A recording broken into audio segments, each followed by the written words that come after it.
Welcome back to Advertising is Dead. We with Mayank. Hi Mayank, welcome to the show. Thanks, Varun. Thank you. Pleasure to be here. Yeah, one of the things I was, intrigued to kind of start this chat off with was saying, I want to go back to how the idea started for the company and how that journey has been. I thought it'd be good to kind of start with that, and then I have not some, just a bunch of pointers which I'd love to, dig into. But how did it all start? Sure.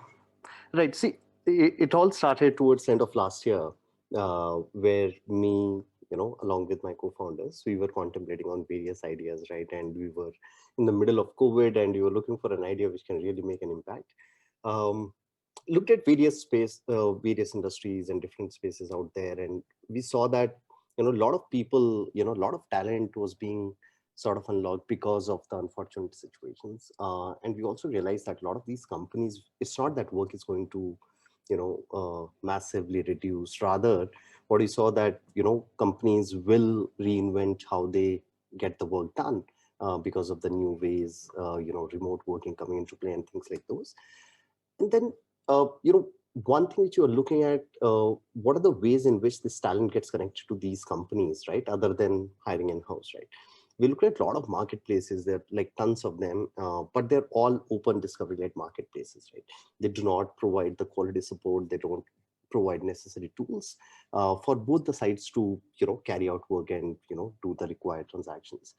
Coming from marketplaces experiences, we thought there is a massive opportunity in building a managed marketplace here, which could provide like a massive opportunity to all the talent, like these freelancers or gig workers in the white collar space specifically. uh, and they can get that kind of freedom in which they can operate, provide high quality work to these organizations, and at the same time organizations do not have to sort of go through that rut of hiring, negotiating, and managing talent. Everything is being done on on scalar platform using all the technology support, right? So that's how this all concept of building a managed marketplace in the gig economy, in the white collar space, and so on and so forth, that started. And when you're looking at categories, we definitely evaluated a whole bunch of categories, and one thing which definitely stood apart was content, primarily because like a lot of these companies, a lot of businesses were going online because of COVID, and Mm-hmm. content was becoming more and more important. And it's a fairly difficult field, right? Like it's not Yeah. easy to produce content.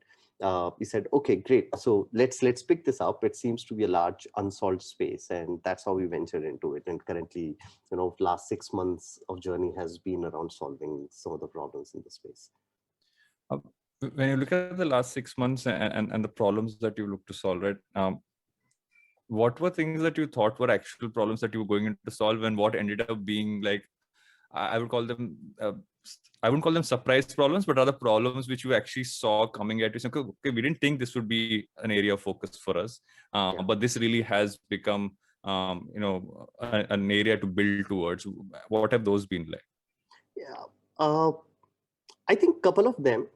One was, the companies are still, so they want all the flexibility, right? Like in terms Hmm. of the the cost should be variable cost, the work should be Yeah. scaling up, scaling down should be easier. But they're still slightly hesitant in sort of outsourcing, right? Hmm. Because Hmm. they're apprehensive about the brand language and things like, and rightly so, it's a creative field, right? uh, Yeah. it takes some time for enterprises to sort of get used to this model, right? And our regular clients, who have been working with us since last 4 to 6 months, we have seen they've like completely transitioned. They've moved away from agency, they've moved away from hiring freelancers or in-house or interns. As far Hmm. as content production goes, they have just completely moved everything to us because they found, okay, this works. In terms of, it gives them a lot of flexibility. Scaling up, scaling down is not an issue, so it works beautifully, right? But to our surprise, not everybody Hmm. was open to it, and this Yeah. category would take some time for it to open up, right? This was one. Second is obviously, while we were building marketplace, we were very clear a lot of technology has to come into play, right? The way the recent advancements are happening in the field of AI, in the content space is absolutely amazing, right? Like breathtaking. GPT-3 is coming in.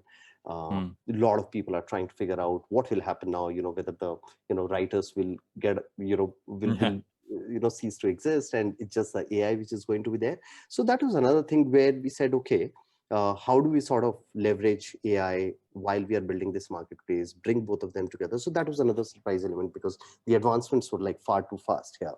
But yeah, I mean, broadly these two, I would say. So, picking up on the AI and automation piece, right? Because that's a constant question that kind of comes in on two ends. On one end, we talk about how the more we automate using any form of technology, it does two things, right? Obviously makes it cost efficient in the long term. It also makes it a lot more effective in many cases, because it just like machines do stuff with a higher level of efficiency, if that's the term to use, than humans do. But the worry also is almost like, okay, the number of people are worried about jobs on one end, but I feel also what they're worried about is at which point do you require it to be human, and at which point do you need it to be machine led. And especially something like content, if you look at it from that sense of the word, do you see this almost being and obviously two schools of thought, right? One is, okay, this is going to make humans do things a lot faster and more effectively. The other is, no, it's going to replace all human work. I know that I'm on it's enhancing human side of things, but have you seen that as a worry point that's kind of come across? And also, from any clients saying, don't automate this. I want this to be done by actual people. Or is that conversation not come there yet? Yeah, no, absolutely. So it's fairly interesting, right? Like, so you will find people on all spectrums. So somebody would be like, okay, the work gets done at like, 1/10 the cost. It's amazing. Yeah. I'll just do that, right? Like, then there would be like whole bunch of people who would not be okay with complete automation. They would be like, okay, the creativity is missing. We want real humans to actually do the creative work. And I would say majority is still there, right? And what's interesting is what's interesting, how like it's very intriguing for people what the AI can do today, right? They still don't have the confidence, what all it can do, because the technology is still evolving. But more and more we talk to people, I think the direction is clear that AI has to support enterprises as well as the writers, the humans. It has to support in their work, and it can't replace. It just aids, right? Like various other technology which just helps people get better in their jobs. I think that's what is going to happen. And when you look at it from not from the client perspective, when you focus on people you would have onboarded, right? Freelancers, etc. There are a bunch of pain points all freelancers have, right? Okay, how can I find my next job? How do I make sure that how I'm interacting with a client is working in a seamless fashion, so I don't have to like there's a proper workflow to it, because most times workflows are erratic, especially when you talk about content, etc. And also like just generally how any form of transaction happens, right? When everyone's worried about, okay, when the standard freelancer meme of, okay, but the client when they're asking for work versus the client when you're asking for payment, that meme has been going around for a long time. So how is that kind of built in? How you work with freelancers to kind of build some of those systems out? Yeah. So good point, and very, very pertinent and question, because that is one of the thesis why we started. When we were looking at these open marketplaces, we saw that freelancers spending most of their time in bidding for work, submitting lengthy proposals, spending a lot of time, burning a lot of money. And at the end of the day, very few freelancers actually got work, right? And that too, it was inconsistent. On an average, there were like 15 proposals, one, for a project on Upwork, right? That's crazy. And so we said, okay, this is not something which seems right? So the way we have done is we have made it a fixed price platform, right? So now freelancers don't have to worry about negotiating prices with the clients, right? They know, okay, this is the money they are going to get. Second, since it's a highly curated set of freelancers, what we try to do is like whichever freelancers are getting onboarded after the entire vetting process, they get regular work. Idea is that they don't have to worry about, okay, what will happen to my next monthly income and things like those. our freelancer NPS has been fairly high since day one. We have been very, very cautious there. We have been trying to solve their pain points with respect to payments, how the work happens, and lastly, to your point on the workflow, that was another thing we built, like first up the standardized workflow, that whatever requirement, and we face a lot of challenges from clients. Okay, what, like, how can I define my requirement? Like, you have to define your requirement, this is standard requirement. So they face challenges, but they are able to do it, and eventually they get used to it. Okay, this makes sense, so they do it. Freelancers know everything they need to before starting the work, so hence the disputes go down dramatically. So yeah, I mean, these are few things which I've done. And I guess that's important, right? Because at some point, I think the gig economy has opened one piece up, is that people want to be able to work with the freedom of not being under the constraints of a job, right? A job demands that you put in, let's say, a 9 to 5 or how many ever hours. It's never 9 to 5, especially in this space, but how many ever hours you need to put into it, but still be able to get consistent work, which you would want to do, and also consistent payment in there. So at some point, that's why I find the marketplace model so interesting, is because they're solving a problem for both ends. It's not necessarily just for one side of it. One side wants that flexibility, but yet consistent payment. The other side, which is I would say the client side, has actually expanded so much across the touch points they have to create content for, that it's going to be almost impossible for them to have all of that in house. It also, not more than impossible, it doesn't make sense to hire so many people. But what is that then demanded of the kind of team that you build out, in terms of, because if you're almost like holding two sides together, right? So especially in a model like this, if you had to run through the composition, how you kind of build that team together, what would that be like? In terms of our internal structure? Yeah. Okay. So bulk of our team is obviously a technology team, right? And I would say that has been the core focus since day one, because building the right tools were very, very important. So obviously that's a huge part, product and tech, right? Other than that, another critical function is the entire category development, right? Now, when you talked about workflows, having standardization, all of that happens when you have the right category development team in place, right? So that is a team which also works with all the freelancers, vet them, train them, have those programs, and basically just help them navigate the entire system and get comfortable in working on different projects, right? So that's another function. And then, of course, like the sales and marketing, obviously, which is more client facing. Broadly, I would say these are these three verticals. Obviously, then there would be like sub verticals, like operations or supply or those kind of things. But yeah. And why I ask that is also because as the work becomes more dynamic, and it's interesting, you started off with the tech part, right? And if you have to look at how you approach this, there are people who build content platforms who are in the content space themselves and are trying to find a solution for the problems they have faced. You don't come from that background, so if you have to talk about what your perspective was when you kind of came into this, what would that be? See, as like all of us are engineers, like me, Gaurav, Saurabh, all of us are like hardcore engineers, and Gaurav and I have obviously worked on a lot of marketplaces. Saurabh has built a lot of technology around marketplaces and others. So we are very clear, like, we have to pick a tough problem and solve it using technology. Now that problem turned out to be in the creative space. And we ourselves have worked with some of the agencies and, freelancers, and face that problem, of, marketplaces not being managed and things like those. Right. So that was a thought that we will take it, we'll solve it from first principle, without any prejudice and things like, okay, this is how it is to be done. We do not have any experience in this field, right? But we were like, okay. And interestingly, our, for example, client churn rate has been very low. Our freelancer churn rate has been very low. NPS on both sides have been fairly high, because I think we have been able to put in technology at the right place. We have been able to build processes from more first principle, right? Like one of the investors I was talking to, they were like, how do you run ops? How do you manage ops? You're like, okay, it doesn't seem to be difficult, because when at one point of time, I was at Snapdeal, I was heading supply chain, and we would handle like 2 to 3 lakhs packets a day. Hmm.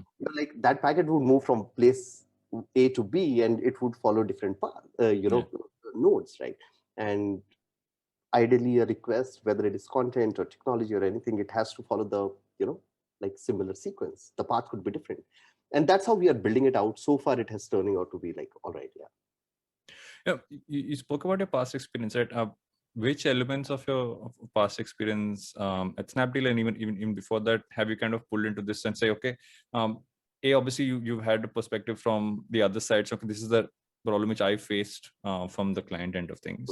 But apart from that, were there specific learnings from just like you mentioned, like system wise? Like I love the package from one point to the other analogy. That makes total sense. So are there other elements of that which kind of build into this, which many people might associate with, okay, this it's again, we look at content as a separate thing from anything which is engineering led. So I love that angle of it. But are there other processes and other learnings from the past that you kind of brought into this? Yeah, so I think bunch of learnings in terms of, because having worked in these internet first companies, right, like be it Snapdeal, Urban Company, and then sort of building a lot of these B2B products, right?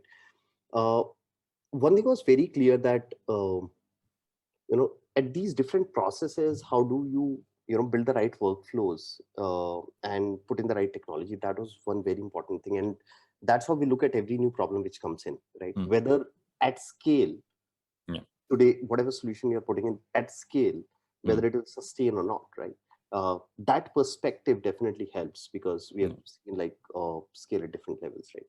Another thing which came in very handy, and specifically, Gaurav, who built Urban, one of the largest categories at Urban Company, that all your freelancers or gig workers, they want consistent work, they want a lot of support, right? And they would do fantastic job. That's what we are trying, and that's a huge learning from there, I would say. And that's what he's currently trying to put together when it comes to building supply and building the right set of freelancers, and helping them out. So that's another learning which we are trying to sort of impart in this business. No, you mentioned a co-founder as well, and I always find it interesting to ask anyone building something, saying if there are a bunch of co-founders, you all bring in different skill sets, and that plugs in what you create. If you had to put that on, what are the what do each of you add to the recipe that is ScaleNet, if you have to put it that way? Okay.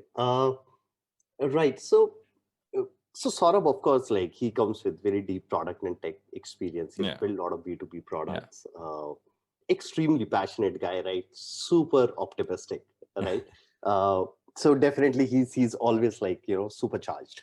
Gaurav, very deep thinker, solves problems from first principle, you know, little on the I would say, like he's little careful when he carries out things, right? So while Saurabh is like super optimistic, Gaurav may be on the slightly on the other end of the spectrum, where and that's a beautiful thing, right? Because then we don't end up and you rest in between, is that I sort of rest in between, right? Like where like, okay, we are able to, so what happens is, interestingly, like three of us are able to take those calls, able to at least see these three different perspectives, and hopefully everything will turn out to be well. But yeah, so far so good in terms of the journey has been pretty amazing with both of them, and all three of us, like trying to solve some of the interesting problems here. So yeah. How do you see this broader space evolving? Because till now it was very set in stone as to how content marketing or just a content creation kind of worked, right? It was I mean, to a large extent, as much as people have upgraded the technology they might use, that has been a lot more it's been very basic in the way it's been used. But now with marketplaces coming in, with automation coming in, things are evolving fast. So if you have to take a broader, almost a macro perspective on it, what for you are trends that you're seeing which will move towards in the future, especially with companies like yours, along with the overall content ecosystem? See, if you see, a lot of growth has been pegged um, on performance marketing channels, right? Like you have various Google, Facebook, etc. Right? And companies, that's the first resort. Companies spend money there first, get the growth, right? and then they start thinking about, let's say, using content. Content gets used there as well, but solely standalone content marketing comes at a later stage, right? As those channels are becoming more and more expensive because of multiple reasons, competition is getting intense in every field. Organic Mm. growth as well as specific elements of content marketing are becoming more and more critical. We have had clients who are just stuck with that particular CAC, and that CAC is like the moment Yeah. they try to grow further, the CAC increases and makes the business unsustainable, and they have experimented with the content marketing, organic marketing, and they are seeing like good results, but one has to be very patient about it. Mm. The way I see is like over next few years, 4 to 5 years, this is going to be the way you see, okay, this Facebook, Google, etc. Mm. Organic would be another channel of very deep focus for companies, probably early on Mhm. onwards, because the channels will keep becoming more and more expensive, Yeah. right? So that's going to be very, very important. Obviously, other than that, as we spoke earlier, right, how technology will merge or come into play here, because let's say AI comes in, everybody will start pushing out content at a breathtaking pace, right? Like Mm. so the competition there will also become intense. How do you differentiate? That will become a key. So Yeah. yeah, I mean, a lot of things are going to unfold in next 3 to 5 years as technology also advances. So yeah. And if I was someone who just either A is just starting off my career, and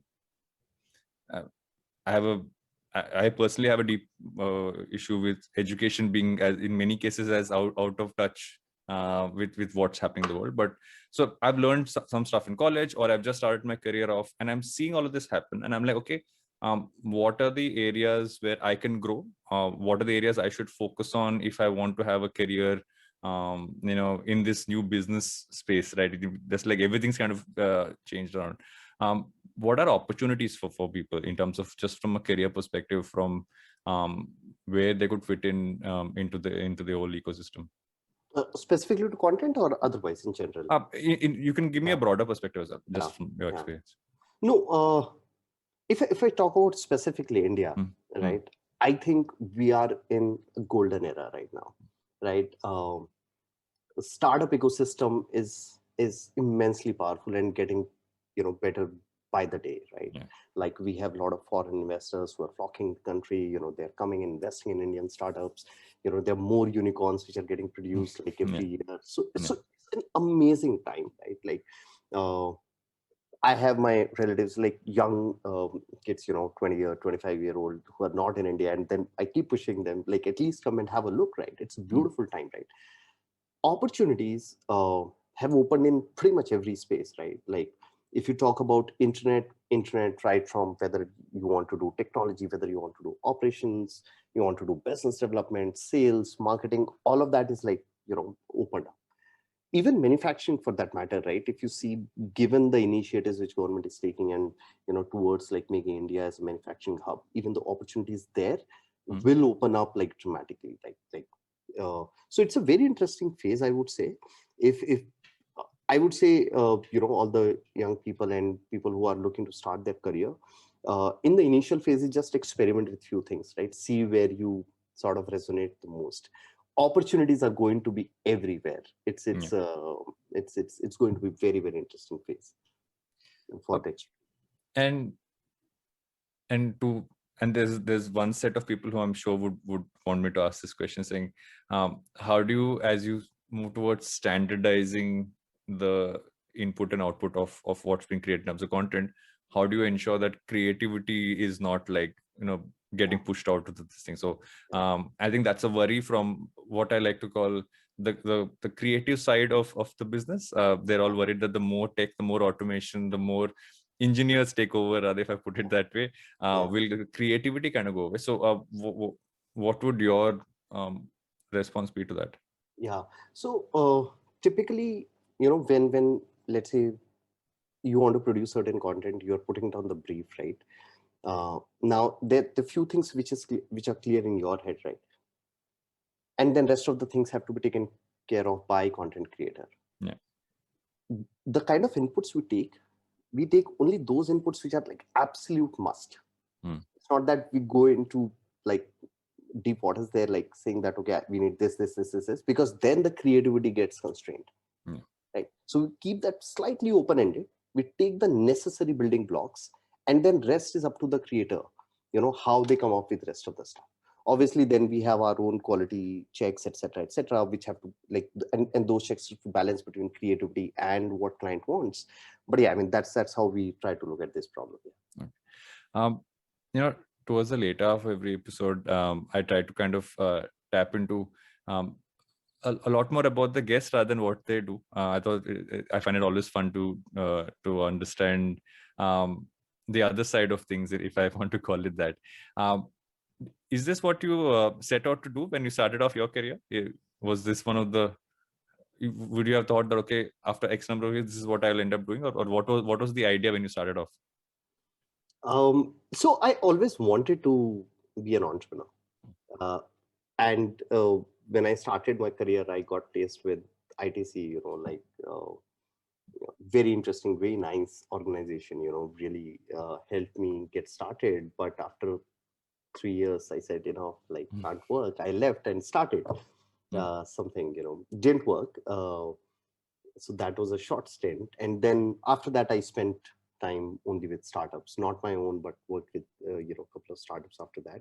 But again, then there was this itch of like doing again, and then did again. So one thing was very consistent right from early on, that I want to be an entrepreneur, and how it will unfold, I kept that open-ended. What field, open-ended, all of that is fine, but trying to create a larger impact, trying to make something meaningful out of whatever we have learned, society has given us enough, how we can do something, give it back. So some of those thoughts have always been there, and so far that's how it has been played out. And apart from being an entrepreneur and building everything out, what do you spend a lot of time doing that most people would be like, really, you spend a lot of time doing this as well? What's your I don't like the word obsession. What is that one thing that you spend a lot of time doing beyond being an entrepreneur, that most people would be like, really, you spend a lot of time doing that, or focusing on that?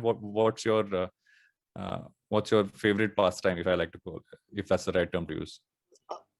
Right. So being an entrepreneur early age, doesn't leave you with much time, to do. There are a couple of things which I definitely like to do pretty much on a daily basis. One is try to find, some time for myself and spend either, doing some workout, on a daily basis, and then whether it is reading or just like spending time with myself and doing nothing, right? Nobody around. And second thing which I try to do religiously is, spend time with family, at least whatever time is there, be it an hour or, hour and a half, whatever it is. Like these two things done along with entrepreneurship, like I think the day is done. It's a day is done. It's. But good. I love that you said spend time with yourself. I think that sometimes that's the one piece which we don't necessarily talk about enough, is the fact that to actually have that time for yourself, to maybe sometimes not do anything at all, is great to kind of Absolutely. have in your day. Anything that you've watched, read, or listened to recently that you'd recommend? Nothing specific. I mean, recently we had, like unfortunate incident in the family. So reading a very interesting book. It's Laws of the Spirit World. It's very interesting. I would highly recommend. I haven't finished it off, but really gives the perspective of how we want to live our lives while we are in the present state. Right? Beautiful. It's that's something which sounds very interesting. Definitely going to check that one out. Yeah. And because you've spoken about the engineer mindset, right? I think that's I kind of that's my big takeaway from this entire conversation. Why, according to you, will the engineer mindset never die? Sorry? Why do you think the engineer mindset will never die? Because of this kind of building stuff? Yeah, I mean, see, whenever you set out to do anything, right, at the end of the day, you are trying to solve a puzzle. You're trying to put different pieces together, right? Some sort of like engineer mindset helps you do that, right? You are not biased. You're still able to, bring different pieces or think of different pieces, trying to bring them together. Okay, then carve out a certain thing. So hence, it's a beautiful gift. I think we got, like being engineers, and it helps us in general in our general life as well when we are like solving different problems. So yeah, I mean that's a mindset